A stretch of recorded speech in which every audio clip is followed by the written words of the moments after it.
There is a gospel with her name on it that the church did not want you to read. It was buried in the Egyptian desert for 16 centuries. It survived because someone, we do not know who, hid it carefully enough that the men who were actively destroying texts like it could not find it.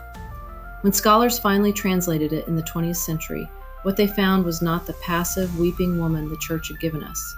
What they found was a theological authority, a woman who had to be argued down by men who could not stand that she knew more than they did.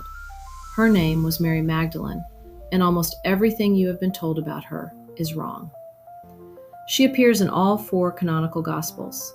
In a world where women were not considered reliable legal witnesses, where a woman's testimony held no standing in a Roman or Jewish court, she is the primary witness to the 2 most theologically central events in Christianity: the crucifixion, the resurrection.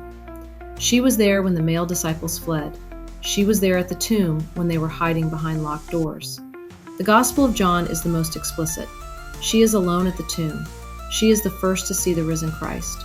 He speaks to her by name, Mary, in a moment so specific and intimate that theologians have been quietly unsettled by it for 2,000 years. And then he gives her a commission: go and tell the others. She goes, she tells them, and Luke records their response in 11 words that should stop every woman cold. Their words seemed to them like nonsense, and they did not believe them. The first apostolic commission in Christian history was given to a woman. This is not a story about the miraculous. This is a story about what happens to women who carry knowledge that men are not ready to receive. In 1896, a German scholar purchased a papyrus manuscript in Cairo. No one knows exactly where it came from or how it survived. What it contained was the most complete version of the Gospel of Mary, a text that had been known about and actively suppressed since at least the 3rd century. The Gospel of Mary is a teaching document. After the resurrection, Mary Magdalene addresses the grieving, frightened disciples and shares visions and teachings she received directly from Christ, about the nature of the soul, about the path to true understanding. The disciples, shattered and lost, are steadied by her. She is the one who holds the room together. And then Andrew speaks. He cannot accept that a woman received revelation the rest of them did not. Peter agrees. He asks whether Jesus would really have spoken privately to a woman, chosen her over his male disciples as the bearer of his deepest teachings. Levi, Matthew, defends her. If Christ loved her more than he loved the rest of them, who are they to reject what she carries? He tells them to be ashamed of themselves. Then the text breaks off. Several pages are missing. We will never know what came next. What we know is that the argument at its center, whether a woman's spiritual authority is valid, whether her knowledge is real, whether her testimony can be trusted, was not settled in her favor. The canonical Gospels contain no suggestion that Mary Magdalene was a prostitute. None. What the Gospels say is that Jesus cast 7 demons from her, a phrase that in 1st century language referred to illness, not sin, and that she became one of the women who traveled with him and supported his ministry. The prostitute story was constructed in 591 AD. Pope Gregory I delivered a sermon in which he collapsed 3 separate women from the Gospels into one: Mary Magdalene, the unnamed sinful woman who washed Jesus' feet, and Mary of Bethany. He declared them all the same person, a reformed prostitute, and for 14 centuries that declaration shaped how the Western Church understood her. The Catholic Church formally acknowledged this error in 1969, in a footnote. The damage by then was permanent. Think about what that construction accomplished. It took the woman closest to Christ and reduced her to a body. It made her past the most important thing about her. It ensured that any authority she carried could be dismissed because she was first and foremost a woman whose sexuality had been disordered and then corrected by a man. That is not a mistake. That is a strategy. In the 1st and 2nd centuries, early Christianity was not a unified institution.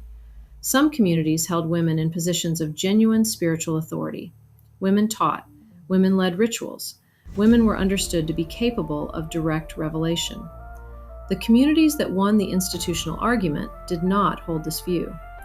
Tertullian, one of the early church fathers whose writings shaped Christian doctrine, called women the gateway of the devil. He said women had no right to speak in church, to teach, to baptize, to claim any priestly function, and his view prevailed. The texts that supported women's authority, the Gospel of Mary, the Gospel of Philip, others found at Nag Hammadi in 1945, were declared heretical and ordered destroyed. The version of Christianity that survived into institutional power had carefully removed women from leadership and rewritten the founding story to suggest they had never really been there. Mary Magdalene was obscured precisely because she was too important. She had to be managed, and she was. They did not erase her. They could not. She was too embedded in the founding documents, too central to the story. So they did something more sophisticated. They kept her in the story and changed what she meant. They made her a cautionary tale instead of an authority. They ensured that for 14 centuries, when a woman heard her name, what she heard was, "Your knowledge is suspect. Your testimony is not reliable. Your past will always define you more than your witness." The Gospel of Mary asks the question that has been asked of women in every institution, in every era. Did you really receive this, or did you imagine it? Are you sure you understood correctly? Is it possible you are confusing your own emotion for revelation? I have heard that question. I suspect you have too. Not in those words, but in that register, that specific tone that treats a woman's certainty as something that requires more justification than a man's doubt. Mary Magdalene did not recant. What the text shows is Levi stepping in and saying, "If he loved her, who are you to reject what she carries?" And then the pages are missing, and we do not know what she said next. What I know is that she went to the tomb when the men did not. She stayed when the men fled. She was given the commission when the men were hiding. And when she told them what she had seen, they called it nonsense. She knew what she had seen. The question she leaves me is the same one I carry into every room where I am the woman who knows something that hasn't been verified by the people who get to decide what counts as real. How many times are we willing to say what we saw, clearly and without apology, even when they call it nonsense?